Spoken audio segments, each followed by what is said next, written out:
Welcome to the Public Health Action Curriculum for Teens, or PHACT. PHACT is a free, video-based public health curriculum designed for teens to learn about the public health issues that impact communities across New Mexico. PHACT was created by the University of New Mexico Center for Disaster Medicine and the Albuquerque University of New Mexico Medical Reserve Corps Unit. For general information and for updates, please feel free to visit our website at unmcdm.org. You can also find us on Facebook at facebook.com/Public Health Action Curriculum for Teens. Welcome to Module 2, Chronic Disease Prevention. Module 2 consists of 3 videos: What is chronic disease, cancer and cancer screenings, and preventing chronic disease. By the end of Module 2, you should understand what a chronic disease is, be able to name some of the most common chronic diseases and cancers, and understand ways to prevent them.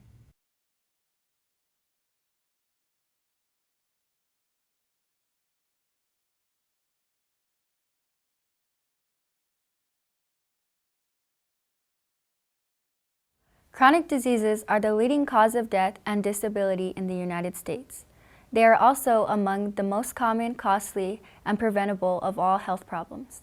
Chronic disease causes premature death and disability and loss of income, is a heavy burden on the healthcare system, and an economic burden on society. This is not simply a problem for the individual. It affects our population as a whole. The United States ranks 3rd in the world, behind Liberia and Sierra Leone, in terms of the amount of money we spend on healthcare. However, the United States ranks 42nd in the world for life expectancy from birth. This number largely reflects the chronic disease crisis we face in the U.S. Chronic diseases generally occur slowly over a long period of time. Many chronic diseases can be prevented by lifestyle changes that can start on the individual level. In New Mexico, there are 5 chronic diseases that affect New Mexicans the most: obesity, diabetes, cardiovascular disease, lung disease, and cancer. As we talk about these chronic diseases in more detail, you will begin to see patterns in the causes and prevention strategies. Heart disease, also known as cardiovascular disease, is a range of problems that affect the heart and blood vessels when they aren't working the way they should. According to the Centers for Disease Control and Prevention, heart disease is the 2nd leading cause of death among New Mexicans. 2 of the most common effects of heart disease are heart attack and stroke. Both are sudden events that can lead to disability or even death. A heart attack is when a blood clot or other blockage cuts blood flow to a part of the heart. A stroke is when part of the brain doesn't get enough blood due to a clot or a burst blood vessel. One of the most common causes of heart disease is damage to the heart or blood vessels caused by buildup of fat and cholesterol in the arteries. These buildups stiffen the artery walls, limiting blood flow through the arteries to the tissues and organs. This prevents blood flow to the heart or brain and can result in a heart attack or stroke. The risk for heart disease is less in young people, but as one ages, the risk goes up. Risk factors that increase the risk for heart disease are smoking, being overweight or obese, having high blood pressure, unhealthy eating habits, heavy alcohol use, and not exercising. While heart attack and stroke can be deadly, medical treatment can potentially save someone's life or prevent lifelong disability. Symptoms of a heart attack are pain or discomfort in the center of chest, arms, left shoulder, elbows, jaw, back, shortness of breath, and sweating. Symptoms of stroke are weakness of the face, arm, or leg, often on one side of the body. Specifically, you may see someone with a drooping face or crooked smile. If someone you know is experiencing these symptoms, call 911 and get them medical attention immediately. Lung disease. Lung diseases are the 3rd leading cause of death in New Mexico. There are many different lung diseases that affect different parts of the lungs and airways. Some common kinds of lung disease include lung cancer, chronic obstructive pulmonary disease, or COPD, and asthma. Some of the causes of lung disease include smoking, infections, genetics, allergens, and environmental exposures to radon, air pollution, and asbestos. Not all kinds of lung disease are preventable, but many are. Some ways you can prevent lung disease are by not smoking and avoiding secondhand smoke. Wear proper protection, such as a face mask or dust mask when exposed to dust and chemicals, and by keeping up to date with vaccinations. Overweight and obesity. Today, 1 out of every 3 kids and teens are overweight or obese. Among adults, 2 out of every 3 are overweight or obese. Weighing too much can lead to health problems. Obesity and overweight are caused by an energy imbalance between calories taken in and calories used. In other words, eating too much food and getting too little physical activity. The consequences of obesity include other chronic diseases. Childhood obesity is associated with a higher chance of obesity, premature death, and disability in adulthood. Diabetes. In New Mexico, diabetes is the 6th leading cause of death. Diabetes is a disease that prevents the body from making or using insulin, which regulates blood sugar. There are 2 kinds of diabetes, type 1 and type 2.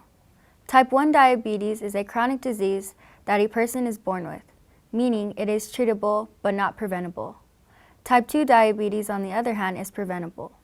Type 2 diabetes is a result of body's inability to effectively use insulin, or when the pancreas does not produce enough insulin.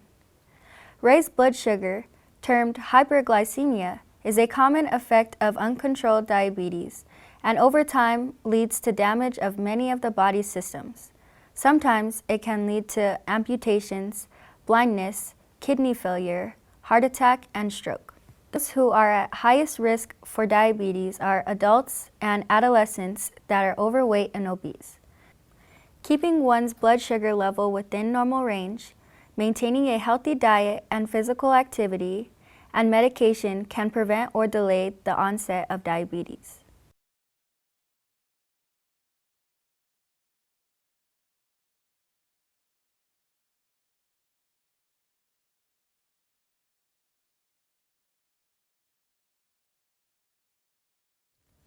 Cancer is the last of the top 5 chronic diseases that we will be discussing. According to the U.S. Centers for Disease Control and Prevention, cancer is the leading cause of death among New Mexicans. According to the American Cancer Society, more than 1 million people in the United States will be diagnosed with cancer every year. There are over 100 kinds of cancer. In this video, we will be discussing some of the most common cancers and some of the screening tests that are available for them. First, let's explain what cancer is. All cancers start with abnormal, uncontrolled cell growth. These abnormal cells then start to grow into other tissues. Unlike normal, healthy cells that grow, divide, and die, abnormal cancer cells continue to grow and never die. Eventually, they bunch together to form malignant tumors and destroy the normal, healthy cells and tissues around them. For clarification, there are non-cancerous tumors as well. Non-cancerous tumors are called benign tumors and are usually not life-threatening. Cancer cells can also break away and travel to other parts of the body. The technical term for this is metastasis. Metastasis may not be treatable. Cancer can affect people from all ages, although it is more common among older people. Genetics, diet, obesity, smoking, exposure to harmful substances, and the sun can play a role in developing cancer. While there is no cure for cancer, it can be treated and controlled with a variety of methods. Surgery, chemotherapy, and radiation therapy are common treatments, but they are just a few of the methods used to treat cancer. Doctors work with their patients to come up with a plan of treatment that is best for the patient. When a person with cancer has gone through treatment, sometimes the cancer cannot be detected. This is called remission. The cancer may still be in the body, however, and this is why there is technically no cure for cancer. For some, the cancer may never come back, and for others, it may return. Catching cancer early yields the best results for a full recovery. Fortunately, many cancers can be detected early by screening tests. The goal of cancer screening is to detect cancer before symptoms appear. Screening tests vary depending on the type of cancer and may involve blood tests, urine tests, or imaging procedures such as X-rays. In general, most people begin cancer screening as middle-aged adults. The American Cancer Society recommends the following cancer screenings. Breast cancer. Breast cancer can form in the tissues of the breast in male and females. Early mammograms are recommended starting at age 40 for women. Clinical breast exams about every 3 years for women in their 20s and 30s. Women should know how their breasts normally look and feel and report any breast changes promptly to their healthcare provider, starting in their 20s. Colon and rectal cancer. Colon and rectal cancer develops in the colon, rectum, or parts of the large intestine. Screenings begin at age 50 for both men and women. Screening is done by colonoscopy, which is a small, flexible camera to look for signs of cancer in the colorectal area. Endometrial cancer. Endometrial cancer starts in the endometrium or lining of the uterus in women. Family history could lead to yearly biopsies. If there is a family history, the patient should discuss it with their doctor. The doctor might conduct a biopsy to remove a small piece of the tissue in the endometrium and test it for cancerous cells. Cervical cancer. Cervical cancer is cancer in the cervix or the lower part of the uterus. Cervical cancer screening should begin at age 21 when a woman has a Pap test done. While there is a vaccination for HPV, one of the causes of cervical cancer, a woman who has been vaccinated against HPV should still follow the screening recommendations. Lung cancer. Lung cancer is cancer that is in or around the lungs. Screening X-rays are recommended for those who are at risk, such as people who smoke or who have been exposed to secondhand smoke over an extended period of time. Skin cancer. Skin cancer is the cancer that occurs in the skin cells and is usually caused by exposure to radiation from the sun and tanning beds. Skin cancer screening involves a visual inspection of the skin by a doctor. They will look for discolorations, growths, and abnormalities that are noticeable on the skin. They may conduct a biopsy to remove a small skin sample for testing if there is a possibility of it being cancerous.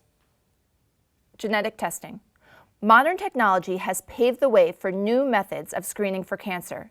In some cases, an individual can be tested to see if they are prone to a certain kind of cancer before it develops. This is called genetic testing.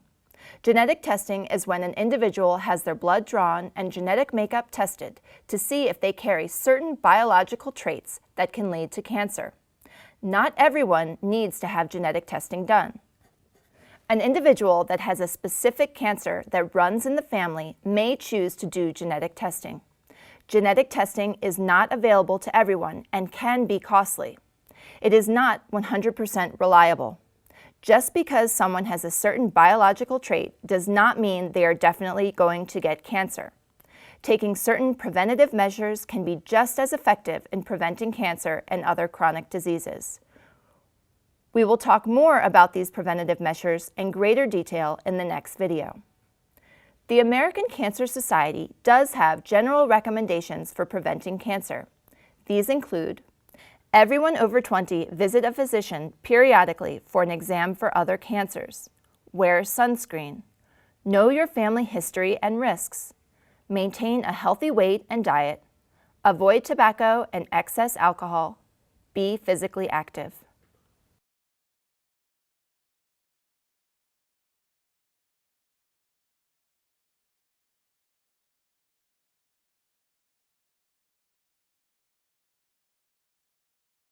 Chronic disease prevention can be approached two different ways, at the individual level and at the population level. The individual level approach is when the individual makes changes to their own behavior to reduce their risk for chronic disease. The population level approach is when changes are made for a population in an attempt to improve health and reduce risk for the group as a whole. The individual and population approaches to chronic disease prevention are connected to one another, and changes made at both levels usually have the best result. Let's talk more about individual level approaches to chronic disease prevention.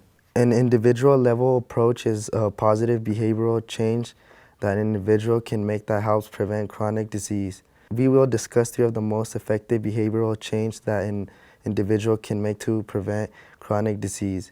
Eating nutritious foods being physically active, and avoiding tobacco use. The first way that an individual can prevent chronic disease is by eating nutritious foods. Eating nutritious foods can help maintain a healthy weight or help with a weight loss, while also providing the nutrition needed to be healthy. A healthy, balanced diet should emphasize a variety of fruits and vegetables, whole grains, and fat-free or low-fat milk and milk products. It should also include lean meats, poultry, fish, beans, eggs, and nuts. Food should be fresh, not canned if possible. Calories from both food and drinks should be limited to around 2,000 to 2,500 calories per day. Some changes an individual can make to eat a more nutritious diet are eat more fruits and vegetables, eat more natural foods and fewer processed foods, eat smaller servings, eat comfort foods less often, and choose lower calorie options when available. The second important way that individuals can prevent chronic diseases is through regular physical activity. Regular physical activity helps control weight, reduces the risk of cardiovascular disease, type 2 diabetes, and certain cancers. Regular physical activity keeps balance between the food we eat and the energy our bodies use. The U.S. Department of Health and Human Services recommends 60 minutes of physical activity a day for those between the ages of 6 through 17 years of age. Exercise should include a mixture of aerobic, muscle building, and bone strengthening activities. Adults also need a mix of aerobic and muscle strengthening activities for about 150 minutes a week. Exercise should be fun, a time of enjoyment either alone or with friends and family. Doing physical activity with others can also increase the chances of sticking with it. The third important individual behavior that can prevent chronic disease is avoiding tobacco. According to the U.S. Centers for Disease Control and Prevention, tobacco use is the single most preventable cause of disease, disability, and death in the United States. Cigarettes, cigars, smokeless tobacco, pipes, and hookah are all considered tobacco products. Tobacco use causes many of the chronic diseases we discussed, such as lung cancer, lung disease, heart disease, stroke, and other cancers. Smoking specifically harms almost every organ in the body and lessens the body's overall health, such as the health of teeth, gums, bones, and the immune system. Nicotine in tobacco products is also highly addictive. The best way to prevent tobacco use is to never use it in the first place. If you have started using tobacco, quitting now will greatly reduce the risks associated with tobacco use, no matter how long you have been smoking. There are many resources available to help. Now that we have gone over the individual level approach to chronic disease prevention, let's discuss the population level approach. A population level approach is when changes are made for a population of people in an attempt to improve health and reduce risk for the group as a whole. Instead of focusing on one person, the focus is on a population of people. When we make decisions about smoking or drinking or taking risks or exercising for health, it's not totally controlled just by whatever we think. It's also controlled by the environment in which we live. So for example, I may want to exercise, but if there's no walking trails, or there's a lot of loose dogs running around, or there's gangs in my neighborhood, or there are farm animals wandering around, causing risks, it's not safe. So it's a hindrance for me to exercise. So that it's an example of saying, how does the community and the activities in a population affect each of our choices? With the population level approach, changes are usually set forth by a governing body of some kind, like an elected official, city council, health department, school board, or neighborhood association. These groups use policy, laws, and interventions to improve the health of a population. Policy is a plan of action or set of rules developed and used by a group, government, business, or an individual. Policies are put in place to guide future decision-making and planning. Interventions are the actions taken to prevent, improve, or stabilize a situation.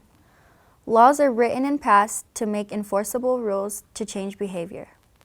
Let's look at an example of how policy, laws, and interventions are used to solve the tobacco epidemic in the United States. Free nicotine patches have been distributed to tobacco users as an intervention. Smoke-free policies have been implemented at places of business, universities, and hospitals. And selling tobacco to only those over the age of 18 is a crime punishable by law. All of these are examples of efforts made to help protect the public from the negative health effects of tobacco products. They also aim to encourage tobacco users to quit and hopefully change the social acceptance of tobacco use. So we can see that both of these approaches, individual and population-based, are important to preventing chronic disease. On one hand, changing individual behavior helps one person live a healthier life, but making population changes can help many. In order to succeed in preventing chronic disease, we must use a mixture of both approaches. Let's look at one last example to show how individual and population-based approaches are linked. A city council votes to put more funding towards developing more parks in a community. When the parks are built, there are now more places for individuals in the community to exercise in. This increases the chances of someone exercising, which in turn increases the chances they will also make healthier nutritional choices, live a healthier lifestyle, and ultimately decrease their chances for chronic disease. Congratulations on completing Module 2. The action step for Module 2 is to conduct an inventory of the food and drink you eat for a week. To do this, write down everything you eat for breakfast, lunch, and dinner, including any snacks you eat and the drinks you drink throughout the day. Do this for an entire week. At the end of the week, take a look back at what you ate and drank. Identify 1 or 2 improvements that you can make to improve your diet and nutrition. Perhaps switching your afternoon snack of chips to an apple, or switching white bread with whole wheat bread, and encourage your parents, siblings, and friends to participate in this activity with you.